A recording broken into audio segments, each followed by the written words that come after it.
रात का सन्नाटा चारों ओर फैला हुआ था। ट्रक हाईवे पूरा सुनसान था।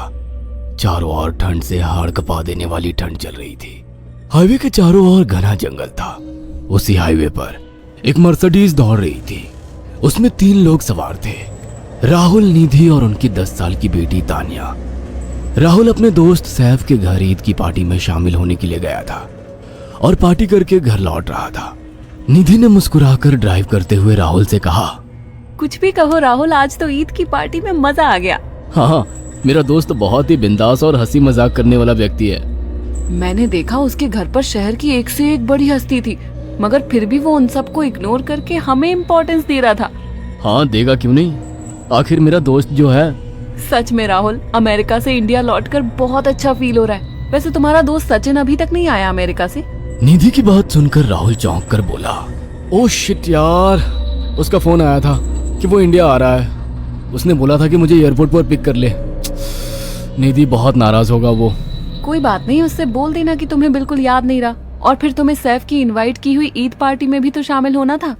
निधि ने इतना बोला ही था कि उसकी बेटी तानिया ने अपनी माँ की ओर देखकर कहा, मुझे भूख लगी है माँ, और प्यास भी। तानिया की बात पर निधि ने बुरा सा मुंह बनाकर उसकी ओर देखकर कहा, पार्टी में तो इतना खाया था तुमने, फिर भी भूख लगी है।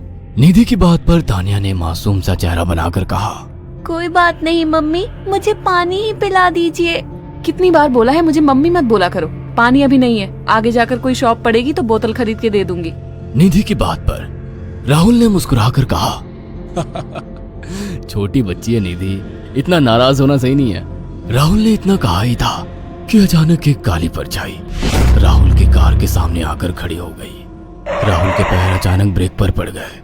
गाड़ी तेज रफ्तार में थी। ब्रेक अचानक लगने से पलटते पलटते बाल बाल बची थी। राहुल के चेहरे पर भयानक ठंडी में भी पसीने की बूंद टपकने लगी। वो दोनों कार से बाहर निकल आए। निधि ने डरते हुए कहा, आखिर कौन था ये? ऐसा लगा जैसे कि कोई भयानक काली परछाई मेरे कार के सामने आकर खड़ी हो गई हो। वो दोनों काली रात के सन्नाटे में इधर उधर देखने लगे। तभी निधि को एक घने पेड़ के पास दो चमकीली हुई आंखें दिखाई दी। उसकी आंखें बिल्कुल भेड़ियों की तरह लग रही थी। निधि ने चीखते हुए राहुल से कहा, राहुल देखो कौन है वो, जल्दी से गाड़ी में बैठो, मुझे बहुत डर लग रहा है। राहुल ने उस तरफ देखा तो उसके रोंगटे खड़े हो गए। वो दोनों गाड़ी के अंदर बैठने ही वाले थे कि अचानक एक अजीब सा चेहरा वाला भयानक सा आदमी बिजली की रफ्तार से उनके सामने आकर खड़ा हो गया। राहुल ने देखा कि उसका चेहरा बिल्कुल सड़ा हुआ था और उसकी आंखें भेड़िए की तरह चमक रही थी। उसके लंबे लंबे बाल उसके कंधे तक आ रहे थे और उसके दांत भेड़िए की तरह बाहर की ओर निकल रहे थे। हाथों की जगह नुकीले पंजे थे। राहुल को देखकर अजीब से अंदाज में हंसने लगा, मगर जैसे ही राहुल की नजर उसके कपड़ों पर गई, राहुल की आंखें फटी की फटी रह गई। अगर आपको पार्ट 2 देखना है तो कमेंट करो।